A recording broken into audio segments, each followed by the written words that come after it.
और उत्तराखंड की अर्थव्यवस्था में योगदान देने वाला मत्स्य पालन तीसरा सबसे बड़ा सेक्टर बन गया है। आखिर क्या है इसकी वास्तविक तस्वीर, इसी पर देखिए एक रिपोर्ट।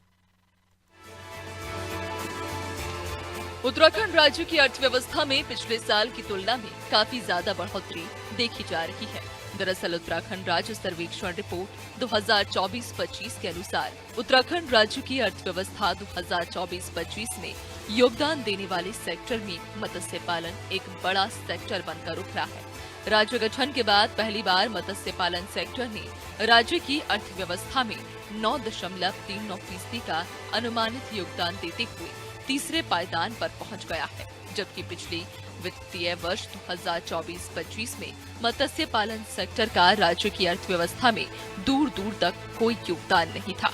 पर्वतीय क्षेत्रों की समस्या समझते हुए और जो मैंने 2022 में जब ये पद ग्रहण किया था, मैंने एक बात कही थी, उत्तराखंड के दुर्गम दूरस्थ क्षेत्रों और पर्वतीय क्षेत्रों के लिए अगर रोजगार कोई चीज़ उत्पन्न कर सकती है तो वो मत्स्य पालन, दुग्ध विकास, हमारा एग्रीकल्चर, हॉर्टिकल्चर और हमारा एनिमल हस्बेंड्री विभाग, ये बहुत अहम रोल प्ले करेंगे। और देखिए आज 3 साल बाद ये स्पष्ट हुआ है कि जीडीपी में जो कंट्रीब्यूशन है वो fisheries third fastest growing sector है एट 9.39%। लेकिन ये पॉसिबल भी तभी हो पाया जब मुख्यमंत्री जी ने और वित्त मंत्री जी ने लगातार मेरे विभागों को सपोर्ट किया है और जो भी प्रपोजल्स हम उनके पास लेके गए उन प्रपोजलों को स्वीकृति मिली।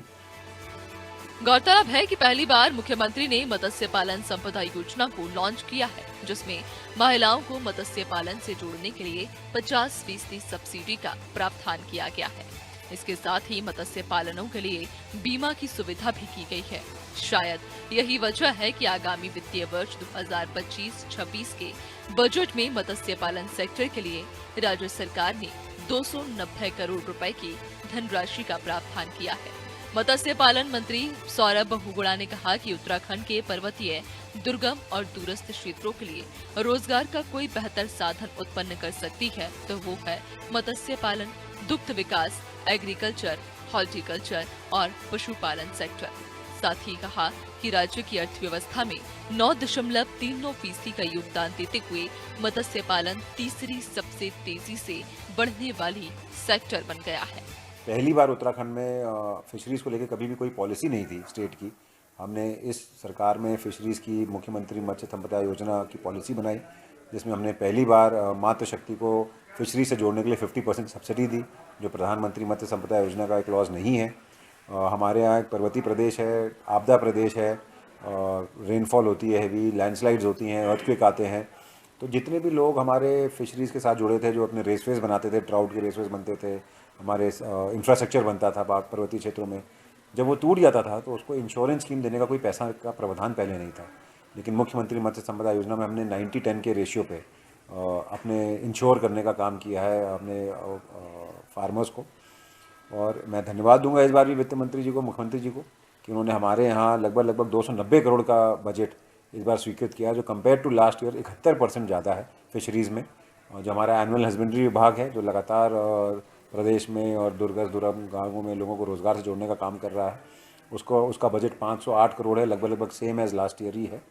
और जो हमारा गौ सदन है, कि उत्तराखंड में बहुत बड़ी समस्याएं हैं कि जो निराश्रित गौवंश को लेकर हर बार सदन में भी बात उठती है।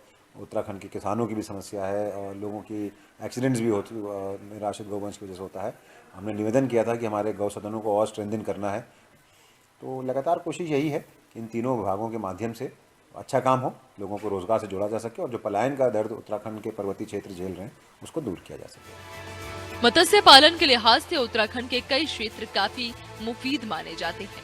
ऐसे में उम्मीद की जा रही है कि मत्स्य पालन विभाग के साथ ही शासन के जिम्मेदार अधिकारी अगर पूरी गंभीरता से मत्स्य पालन के दायरे को और बढ़ाने पर फोकस करेंगे तो निश्चित तौर पर इसके परिणाम और बेहतर सामने आएंगे, जो कि उत्तराखंड की आर्थिकी में सहयोगी साबित होंगे। देहरादून से सोनू सिंह की रिपोर्ट।